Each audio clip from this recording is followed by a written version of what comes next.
किसन दखने. माझं जन्मगाव आहे जांभळी, भंडारा जिल्ह्यामध्ये. त्या डी एड कॉलेजला प्रिन्सिपल म्हणून काम करतो आहे. आणि माझी मुलगी प्रसन्ना आज GMC यवतमाळला ॲडमिशन घेऊन शिक्षण पूर्ण करत आहे. माझ्या मुलीने करिअर झोनमध्ये ॲडमिशन घेतलेली होती. सकाळी 6 वाजेपासून उठणं, तिच्यासाठी पूर्ण डबा करणं, म्हणजे तिची जी जिद्द होती, तर ती खरोखरच म्हणजे वाखाणण्यासारखी आहे. आणि मला म्हणजे विश्वास वाटत नाही, की हे म्हणजे जीवनामध्ये मी स्वप्न बघितलं होतं, की कुणाला तरी बा आपण त्या लेव्हलवर आणू. ते कारण की माझे मिस्टर पण BAMSला लागलं होतं, परंतु परिस्थिती त्यांची हलाखीची होती, त्यामुळे ते करू शकले नाही. पण मुलींचं जे स्वप्न आहे, पण आम्ही कधी सांगितलं नाही तिला, की तुला डॉक्टरच बनव. ती आपल्या मनानुसार किंवा स्वतःची स्वइच्छेने ती याच्यापर्यंत येऊन पोहोचलेली. अनेकांना भेटलं, आम्ही करायच्या आधी अनेकांना भेटलं. पण पॉझिटिव्हच म्हणायचे, की नाही हा सर फार छान आहे आणि चांगलं गाईडलाईन करतात. मला वाटलं सगळे म्हणायचे, की तुम्ही नागपूरला पाठवा, इथे पाठवा, कोट्याला पाठवा, तिकडे तुम्ही तर सोय करू शकता. पण मला सगळं विचार मी भेट घेतली अनेकांची, पण मला इतकं छान वाटलं, की ज्या प्रिमायसेसमध्ये मुलं अभ्यास करतायत, तिथल्या रूम बघितल्या मी, तिथलं वातावरण बघितलं. तिथे 10 सर म्हणजे बघितल्यानंतर एखाद्या व्यक्तीचं व्यक्तिमत्व दिसतं. आमच्यावर विश्वास वाटत नव्हता, पण त्या 10 सरांवर, की 10 सर काय सांगत आहेत, मी असं करेन. रोज दिल्यासारखी एक्झाम द्यायची, त्याच्यामध्ये तिच्यामध्ये इतकी सुधारणा झाली, इतकं डेव्हलप झालं तिचं, की वाखाणण्यासारखं होतं. ते आम्हालाही कधी-कधी विश्वास वाटत नव्हता, की त्या तास बसणं एका ठिकाणी म्हणजे खरोखर म्हणजे ही तारेवरची कसरत आहे.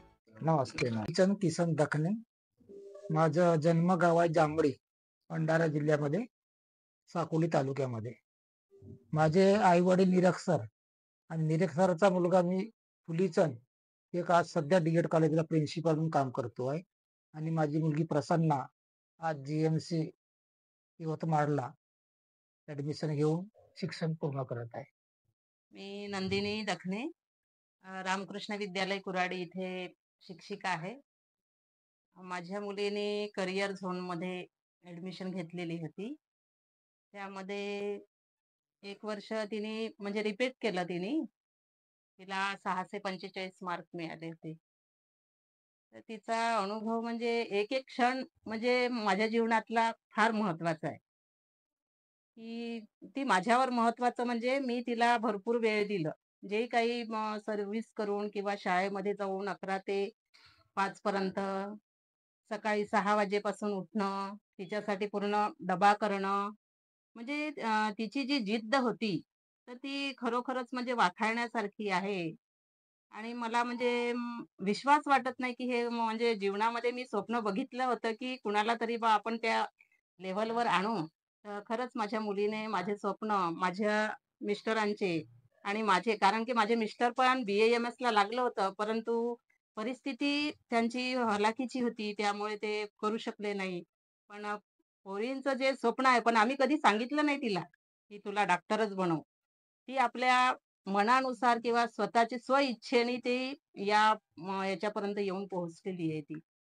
आम्हाला आमच्या मोहल्ल्यामध्ये म्हणजे ठाकूर वगैरे मुली होत्या त्या. तर अनेकांना भेटलं, आम्ही करायच्या आधी अनेकांना भेटलं. पण पॉझिटिव्हच म्हणायचे, की नाही हा सर फार छान आहेत आणि चांगलं गाईडलाईन करतात.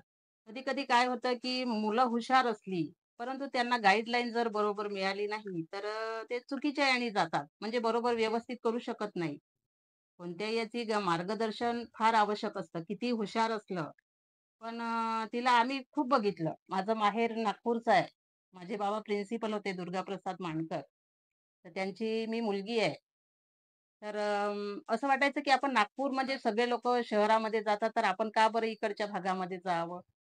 पण मला वाटलं सगळे म्हणायचे की तुम्ही नागपूरला पाठवा, इथे पाठवा, कोट्याला पाठवा, तिकडे तुम्ही तर सोय करू शकता. पण मला सगळं विचार मी भेट घेतली अनेकांची. पण मला इतकं छान वाटलं, की ज्या प्रिमाइसेसमध्ये मुलं अभ्यास करतायत, तिथल्या रूम बघितल्या मी, तिथलं वातावरण बघितलं.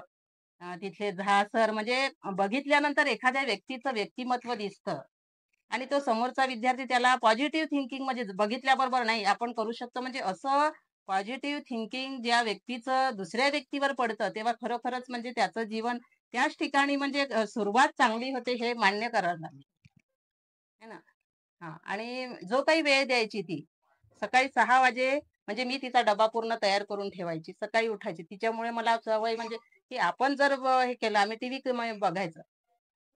तिच्यामुळे खूप आम्ही म्हणजे वातावरण केलं, पण ती अजिबात म्हणजे घरी मला राहायचं नाहीये. मी तिथेच जाईन. म्हणजे तिला तिथलं वातावरण खूप छान वाटायचं. आणि तिची एक विशिष्ट जागा होती. पण तिथे बसल्यानंतर काही दुसऱ्या ठिकाणी दुसऱ्या रूममध्ये जायची, कुठे वर याच्यावर टेरेसवर जायची. पण तिथलं म्हणे छान आहे.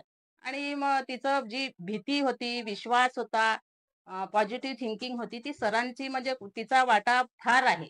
सरांचा वाटा तिच्या जीवनामध्ये फार आहे. आणि ती प्रत्येक क्षणाला जेव्हा ती काही वेळेस अशी नर्व्हस झाली, तेव्हा नाही, मी सरांना जाऊन भेटू, सरांशी बोल. तर ती असं वाटायचं तर लगेच जायची सरांकडे भेटायची. सरांकडे बघितल्यानंतर तिला बरं वाटायचं, की आम्ही म्हणजे टेन्शनमध्ये आलो तर थोडंसं रिलॅक्समध्ये राहायची ती.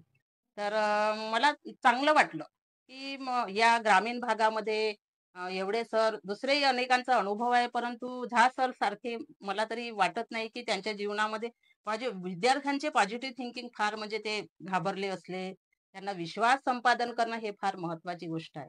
आमच्यावर विश्वास वाटत नव्हता, पण त्या झा सरांवर, की झा सर काय सांगत आहेत, मी असं-असं करेन. झा सरांचा माझा पहिल्यांदा परिचय आला. कारण की पहिल्या वर्षी मुलगी वानखेडला ॲडमिशन घेतलं होतं आम्ही. पण कोरोनाच्या काळामुळे ते ऑनलाईन क्लासेस केलं. त्यामुळे ते अयशस्वी राहिली. मग आम्हाला माहिती झाली, की नाही तुम्ही गोंदिया सोडून कशाला जाता नागपूरला? धाव कशाला घेता?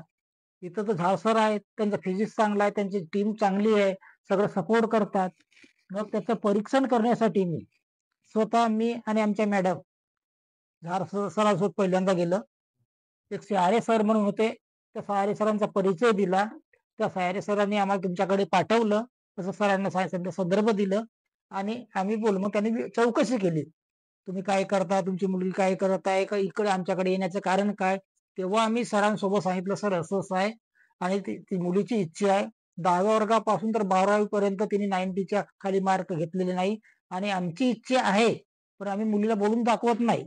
पण तुमच्या काय म्हणू तुमच्या प्रशिक्षणामध्ये म्हणा किंवा तुमच्या क्लासेसमध्ये आम्हाला मुलीला ऍडमिशन घ्यायचं आहे. तर तुमची सपोर्ट किंवा तुमचा हेल्प आम्हाला आवश्यक आहे."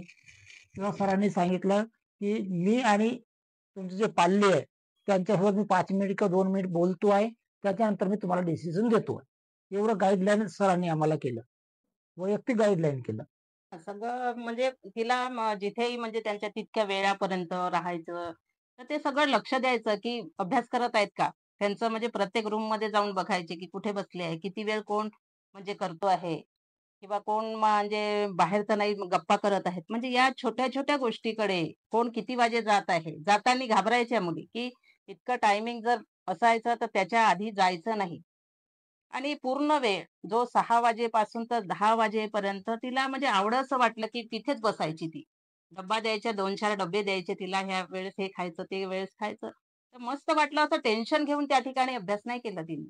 कधीच टेन्शन देऊन नाही. उलटं तिला एकटी राहायची. आम्ही दोघंही जायचो आपापल्या ऑफिसमध्ये. एकटी राहायची. घरचं वातावरण शांत होतं, बिलकुल काहीच नव्हतं. परंतु तिला घरी बसायची इच्छा नाही झाली, की मला करायचंय, तिथेच जाऊन मी करणार. मी सगळा स्टाफ चांगला आहे. सगळ्यांनी सहकार्य केलं.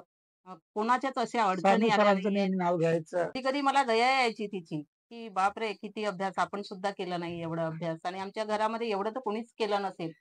म्हणजे तिची चिकाटी ज्यावेळेस तिने पहिल्यांदा तिला 545 मार्क मिळाले होते. नंतर मग तिने रिपीट केलं तर म्हणजे 2-4 महिने तिने पुस्तकांना हात नाही लावलं. मी एवढं सगळं मेहनत करून मला का बरं कुठे मी कमी पडली? तर ती थोडीशी डिस्टर्ब झाली होती. परंतु सरांशी भेटली तर बिलकुल ती म्हणजे दुसऱ्या दिवशी सरांना भेटली आणि बस लगेच ती अभ्यासाला लागली. 2 अडीच 3 हां, महिन्यानंतर येईल क्लासला, 3 रिपीटला. महिन्यानंतर म्हणजे हो, 3-4 महिने तर गॅपच पडला. गॅप गेलीच नाही. त्याच्यानंतर ती लागली तर ती बस मला घरी अभ्यास करायचा नाहीये. मी सरळ क्लासमध्ये जाऊन बसणार आहे हं. आणि ती एवढ्या टेस्ट दिल्या तिने, तर कधी मार्क नाही सांगायची, की मी आता मार्क नाही सांगणार. विचारलं की कधी सांगायची नाही, की ते जे काही रिझल्ट देईल ना तो देईल. मग एक मीटिंगमध्ये आम्ही गेलो होतो, तर आम्हाला माहीत पडलं की तिचं 8वा नंबर वगैरे होता. तर मला वाटलं नाही ही पोरगी आहे म्हणजे तिला आहे म्हणजे आता थोडंसं ती पूर्वस्थितीत आलेली आहे. त्याच्यामुळे काही टेन्शन घेतलं नाही. मेन म्हणजे मला वाटायचं की झाळ सर म्हणजे फार त्यांच्या याच्यामुळे तिचं पॉझिटिव्ह थिंकिंग तिचं थोडंसं टेन्शनमध्ये आली होती, की मी काय करू? म्हणजे एवढी मेहनत करून आपण म्हणजे सक्सेस होऊ शकत नाही. तर ते थोडंसं हेच वाटलं, की एका-एका मार्कनी कुठे हे झालंय. मला येत असूनही माझी एक का बरं चूक झाली आहे. तर ते प्रत्येक म्हणजे क्वेशन पेपरमध्ये छोट्या-छोट्या चुका होत्या. त्या तर प्रत्येक म्हणजे रोज दिल्यासारखी एक्झाम द्यायची. त्याच्यामध्ये तिच्यामध्ये इतकी सुधारणा झाली, इतकं डेव्हलप झालं तिचं, की वाखाणण्यासारखं होतं. की आम्हालाही कधी-कधी विश्वास वाटत नव्हता, की इतक्या तास बसणं एका ठिकाणी म्हणजे खरोखर म्हणजे ही तारेवरची कसरत आहे. बसायची ना तिचे जी कपडे घालायची, ते असे जीर्ण झालेले होते. ते कपडे बघून आम्हाला जेव्हा पहिल्यांदा तिने दिली ना परीक्षा आणि मग नंतर मग तिला 5 ते 45 मार्क मिळाले. 5 ते 25 मार्क मिळाले. त्यावेळेस वाटायचं, की दया यायची तिची, की एवढी मोठी हे करून म्हणजे कसं काय नाही एकदम. पण मला वाटत होतं, की ही करू शकेल. कारण की जी चिकाटी होती, जिद्द होतं, पॉझिटिव्ह थिंकिंग सरांनी म्हणजे जे काही निर्माण केलं तिच्यामध्ये, की मी हे करू शकेल. हो. तेव्हा